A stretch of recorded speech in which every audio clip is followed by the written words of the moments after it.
Dhaka milestone কলেজে অনেক শিশু নিহত আহত হয়েছিল। ওই স্কুলে যাব। আজকের ভিডিওতে আপনারা এটি দেখবেন। লাইফের ফার্স্ট টাইম মেট্রো রেলে আমার জীবনে আমি কোনোদিন মেট্রো রেলে চড়ি নাই, তবে লাইফের ফার্স্ট টাইম মেট্রো রেলে উঠবো। মেট্রো রেলে চারপাশটা বেশ সুন্দর লাগলো আমার। অনেক ইউনিকভাবে বিদেশি স্টাইলের মতো করে মেট্রো রেলের স্টেশনগুলো তৈরি করা হয়েছে, তবে ভিতরে আরও সুন্দর। আমরা এখন যাচ্ছি টিকিট কাউন্টারে। সামনে টিকিট কেমনে কাটে আপনাদেরকে দেখাবো, তো আপনারা আমার সাথেই থাকেন। আপনারা টিকিট কাটানোর জন্য এরকম একটা ট্যাব পেয়ে যাবেন। এই ট্যাবের মধ্যে সব জায়গার নাম দেওয়া থাকবে। আপনারা যে জায়গায় যেতে চান ওই জায়গা সিলেক্ট করে যতটা টিকিট প্রয়োজন অতটা টিকিট ক্লিক করে আপনারা যে পরিমাণ টাকা আসবে ওই পরিমাণ টাকা মেশিনে ঢুকাই দিবেন।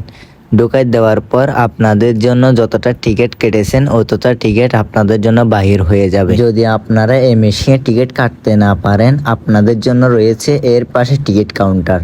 ওইখানে গেলে আপনারা টিকিট কেটে ফেলতে পারবেন। তো আমরা ছিলাম তিনজনের জন্য তিনটা টিকিট কেটে নিই। তো আমরা তিনটা টিকিট নিয়ে আমরা চলে যাচ্ছি মেট্রো রেলের কাছে। টিকিট কাউন্টারের উপরে মেট্রো রেলের রাস্তা। উপর ওঠার পর দেখতে পাচ্ছি অনেক লোক দাঁড়িয়ে আছে, সবাই মেট্রো রেলের অপেক্ষায়। তো আমি দেখতেছি মেট্রো রেল কখন আসবে।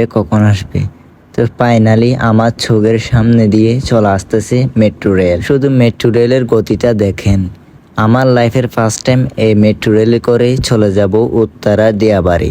মেট্রো রেলটা সরাসরি দেখে আমার অনেক ভালোই লাগলো। জীবনের প্রথম আমি চোখের সামনে দিয়ে মেট্রো রেল দেখছি। লাইফের প্রথম মেট্রো রেলে এখন জার্নি করব। তো মেট্রো রেলটা অটোমেটিক দাঁড়িয়ে যাবে, আপনার দাঁড় করাতে হবে না। আপনি মেট্রো রেল চলাকালীন উঠতেই পারবেন না। মেট্রো রেল অটোমেটিক দাঁড়ালে দরজা অটোমেটিক খুলে যাবে, আপনারা তারপর মেট্রো রেলে উঠেই সুন্দরভাবে দাঁড়িয়ে যাবেন। বসার জন্য জায়গা থাকলে বসে থাকবেন। আপনারা মেট্রো রেলের উপর থেকে খুব সুন্দরভাবে ঢাকা শহরটা দেখতে পাবেন। তবে মেট্রো রেলের একটু অবস্থা আপনারা দেখেন। এখানে কিন্তু সব সময় এরকমই মানুষ থাকে। ঢাকা শহরে একটু মানুষ বেশি। মেট্রো রেলের উপর থেকে যে ভিউ দেখে আমরা চলে আসলাম একদম শেষ স্টেশনে। এটা হচ্ছে মেট্রো রেলের একদম শেষ স্টেশন। এরপরে কোনো মেট্রো রেলের স্টেশন নাই। আমরা একদম শেষ স্টেশনে চলে আসছি। এখান থেকে আমরা চলে যাব আমাদের গন্তব্যে। তো আমার বন্ধুর থেকে জিজ্ঞেস করতেছি এখান থেকে আরো কয় মিনিট লাগবে আমাদের গন্তব্যে যেতে। ও বলতেছে বেশিক্ষণ লাগবে না, তবে মায়া ডুডারে ভালো লাগলো। তো আমরা একটা রিক্সা নিয়ে আমাদের গন্তব্যে চলে যাচ্ছি। যাওয়ার সময় তিন বন্ধু একসাথে কি সুন্দর একটা মুহূর্ত পার করতেছি। তবে জায়গাগুলো অনেক সুন্দর। তো ফাইনালি চলে আসলাম আমাদের সেই গন্তব্যে, যেখানে আসার জন্য এতক্ষণ জার্নি করেছি। তো এখন আপনাদেরকে দেখাবো সেই কলেজটা, যে কলেজটা বিমান পড়ে অনেক শিশু নিহত আহত হয়েছিল।